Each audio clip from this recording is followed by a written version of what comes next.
Chegou a hora nessa nossa edição de dar uma espiada no comportamento dos mercados. Eles têm sido, enfim, palco, no mínimo, de turbulências que a gente não vê, em parte, há décadas. O dia de hoje tem um recado importante que vem do comportamento dos mercados. Vale a pena a gente dar uma espiada, porque esse anúncio de que as tarifas para a China serão de pelo menos 145% acabou derrubando a recuperação que tinha sido ensaiada 24 horas atrás, quando o Trump recuou e disse que não ia imediatamente aplicar as tarifas recíprocas que ele tinha anunciado como dia da libertação, porém aplicaria na China. E os mercados desabaram novamente. Reportagem de Mariana Giangiacomo. Trump já escalou 5 vezes as taxas contra Pequim. A situação começou em fevereiro, com 10% de impostos em todos os produtos importados do país. Em março, novo aumento, para 20%. Logo no início desse mês, uma taxa de 34% contra mercadorias vindas da China. E desde então, a alíquota mais do que dobrou. Pouco depois da nova alta, Trump fez um aceno à China. Ele voltou a chamar o presidente Xi Jinping de amigo e afirmou ter grande respeito pelo líder. What happens with China? We would love to be able to work a deal. We're resetting the table, and I'm sure that we'll be able to get along very well. Os chineses devolveram a responsabilidade para Trump, afirmando que o país segue aberto a negociações, mas também reforçaram que, caso os americanos insistam na guerra comercial, Pequim não vai recuar. Além das taxas contra a China, os americanos ainda mantêm tarifas contra alguns produtos mexicanos e canadenses. Isso inclui 10% de impostos mundiais e 25% de alíquota contra aço, alumínio e carros estrangeiros. Pela primeira vez, Donald Trump reconheceu que os Estados Unidos podem passar por perdas e problemas na transição da guerra tarifária. Mesmo assim, não descartou retomar com força total as taxações globais depois da pausa de 90 dias anunciada no tarifaço. Esse vai e vem do republicano assusta o mercado, elevando o índice de incerteza da política econômica americana ao maior nível desde a pandemia. O índice do medo da CNN mostra uma postura de temor extremo dos investidores diante da falta de rumo na guerra tarifária. A posição se refletiu no desempenho das bolsas ao redor do mundo. Em Nova York, a Dow Jones teve queda de 2,50%. A S&P 500 caiu mais de 3% e a Nasdaq sofreu o maior tombo, de 4,31%. No Brasil, o Ibovespa fechou com uma baixa de 1,13%, enquanto o dólar ganhou força frente ao real e terminou esta quinta subindo 0,88%. Brian, o que parece ter causado forte comoção, eu diria até, nos mercados ao redor do mundo, o que parece ter causado, queria saber a sua avaliação, é o seguinte: até aqui todo mundo entendeu que Trump e China têm um problema de déficit comercial que o Trump pretende resolver do jeito que ele está mostrando que ele gostaria de resolver. Agora parece sedimentar a opinião de que não é essa a questão central. A questão central é o divórcio de duas economias. Com essa pujança e esse tamanho que essas duas economias têm, e principalmente o grau de integração que elas têm, que o objetivo é que se separem? É possível, mas talvez amanhã tenha um acordo para reduzir as tarifas a 20%. Você nunca sabe com o presidente Trump. Mas tem uma convicção real. Eu também não quero exagerar nessa incerteza, porque o Donald Trump tem uma visão sobre a China, que a China é a culpável pelo estancamento na qualidade de vida, nos ingressos da classe média americana há 40 anos. E lá tem um tema de fundo que é real. Os salários realmente não cresceram ao longo das últimas décadas. China provavelmente tem uma parte da responsabilidade aí, claro que tem outros temas. O problema é que, bom, ninguém sabe até onde vai chegar, porque é verdade, 145% é uma ruptura muito mais rápida do que o mercado imaginava. E por isso, depois da euforia de ontem, os mercados começaram a cair hoje de volta. E tem preocupações sobre a venda de bônus de tesouro por parte da China, que a China ainda tem grande parte desses bônus e pode fazer muito estrago tanto na economia chinesa como na economia americana. Lorival, de novo a gente está naquele limiar que é impossível falar de questões comerciais sem imediatamente se referir a problemas geopolíticos. Em que medida, na sua avaliação, nós estamos, na verdade, assistindo a um divórcio e não a uma treta, vamos usar a palavra popular, por causa de comércio? Bom, William, se a gente recapitular como foi esse processo, lembre-se que o Trump convidou o Xi Jinping para ir na posse dele. Pequim ficou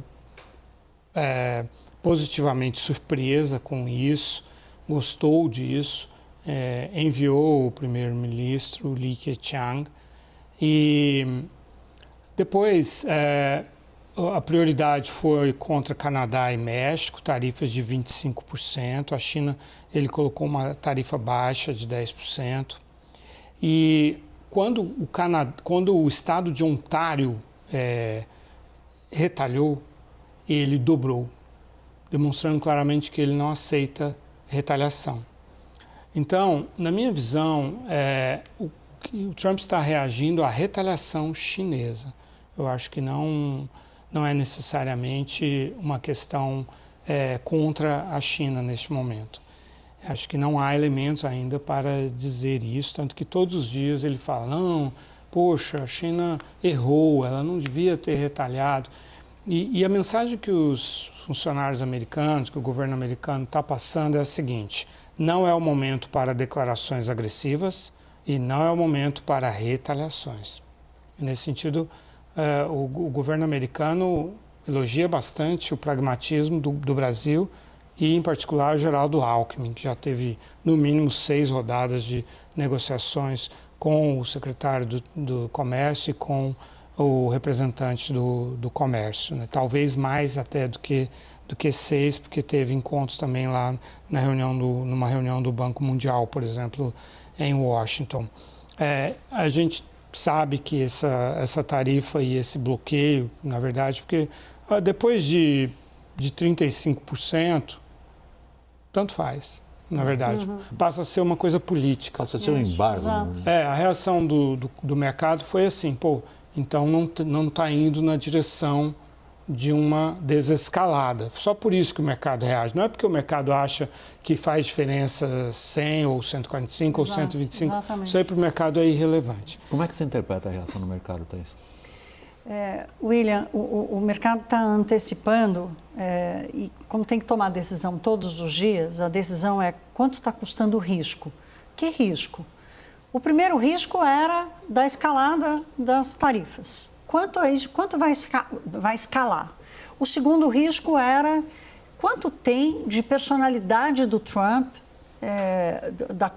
do que é da cabeça dele, ou seja, que não tem fundamento e, portanto, não vai dar certo. Aí veio o 2 de abril, o dia da libertação, com esse cálculo maluco. O outro risco com esse tamanho, quanto isso vai impactar a economia americana? Aí deram preço para esse risco. Aí vem a resposta da China. Bom, então agora quanto vai custar a recessão global? Então, cada dia é um elemento a mais. O ciclo de notícia ruim não dura 12 horas. Então, o mercado está reagindo à completa falta de terreno. Hoje eu usei uma expressão que é como se as decisões estivessem sendo tomadas numa mesa de gelatina.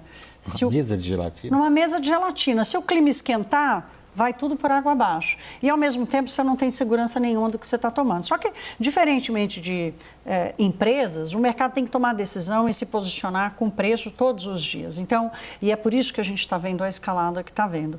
Hoje, o risco, ele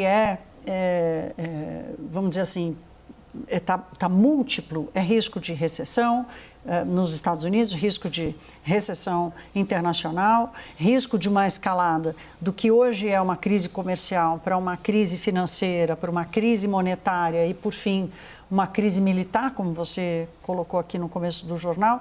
Então, é isso que está acontecendo nos mercados, é a tentativa de identificar o risco do dia ou o risco das 12 horas, que é o que tem durado o ciclo da notícia, tentar precificar isso, dar preço a isso e ver o quanto aguenta para o próximo dia. Brian, algo que chama a atenção nos cenários traçados por consultorias de risco, quando elas se dedicam à relação entre China e os Estados Unidos, é o que elas identificam na China como perda de confiança em Trump. Que se, por parte de Trump, existe de fato a intenção de chegar, digamos, como alguns dizem, lá pela metade do ano, ou algum tipo de entendimento com a China em relação a tarifas, os chineses agora se mostram reticentes porque não confiam? Eu gostaria de saber a resposta a essa pergunta. Eu sou também um apaixonado da história e sabemos que quando você tem dois superpoderes que não têm comunicação e não têm confiança entre si, pode acontecer um desastre, né? Um erro de cálculo e chegar a um ponto que ninguém quer. Eu não sei se ainda estamos lá ou se pode piorar, mas o risco nesse momento é importante. É verdade, eu imagino que tem diplomatas do Departamento de Estado em Brasília tentando dar uma mensagem um pouco mais suave para o governo brasileiro e talvez para jornalistas, mas, por outro lado, você tem figuras como o Steve Bannon, assessor do Trump, muito conhecido no Brasil, né, que todo dia estão afirmando que o grande inimigo dos Estados Unidos é a China e que já tem guerra. Uma guerra econômica, mas uma guerra. E sabemos que essas mensagens chegam também na Casa Branca. Então, é um momento realmente muito imprevisível. Essa é uma excelente provocação que o Brian está fazendo. Quem fala o quê em nome de quem em Washington? Eu acho que o Steve Bannon não tem muita influência sobre o Donald Trump. O que aconteceu ali, houve um descompasso entre China e Estados Unidos, quando Wang Yi teve uma conversa com o Marco Rubio, o secretário. Wang Yi é o ministro das Relações Exteriores da China, Marco Rubio, secretário de Estado. Os dois conversaram e o Wang Yi, sendo mais experiente, mais velho, e o Marco Rubio sendo um falcão anti-China, o Wang Yi deu uma lecture no Marco Rubio, deu uma lição de moral nele, no final falou assim: comporte-se. Terminou a ligação assim. E o Marco Rubio ficou furioso. E aí colocaram o Wang Yi no gelo. O Wang Yi foi a uma reunião da ONU em Nova York, tentou falar com o Michael Waltz, que é o conselheiro de Segurança Nacional, e o Michael Waltz não aceitou falar com ele nem pelo telefone. Então a China ficou sem um canal, o Xi Jinping não foi à posse como o Trump queria, e isso dificultou as conversas. Mas eu não vejo o Trump querendo exacerbar a situação com a China. Ele precisou de uma saída honrosa, depois que teve aquele derretimento, vamos chamar assim, dos títulos do Tesouro, ele precisava recuar das tarifas recíprocas.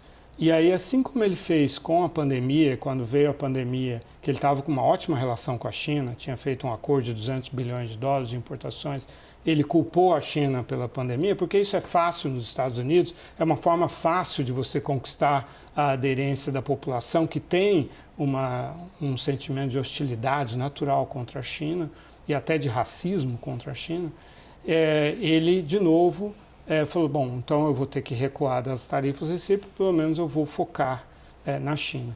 Mas eu tenho certeza de que o Trump vai recuar com relação à China, só não vai deixar transparecer que houve um recuo. Em algum momento vai haver uma negociação e eles vão sair desses 145% para algo muito, mas muito mais realista. Thaís, querida, a última palavra sua para esclarecer uma questão. Os chineses estão manipulando a moeda e descarregando os títulos do Tesouro? William, não tem como provar que eles estão fazendo esse descarregamento, pelo menos não agora, né? Nós vamos ter essa leitura bem mais para frente. Mas se eles começaram, essa é a tese, né? Que eles começaram provocando essa inundação dos títulos e o mercado todo resolveu que ia entrar nessa mesma onda e esse movimento ganhou escala global. As taxas de juros dos títulos não voltaram, elas melhoraram um bocadinho, mas pararam de piorar. Ou seja, está todo mundo estacionado numa posição de largar, ou pelo menos diminuir muito a posição em papéis soberanos dos Estados Unidos, se a coisa piorar. E esse gatilho que eu acho que Trump vai evitar.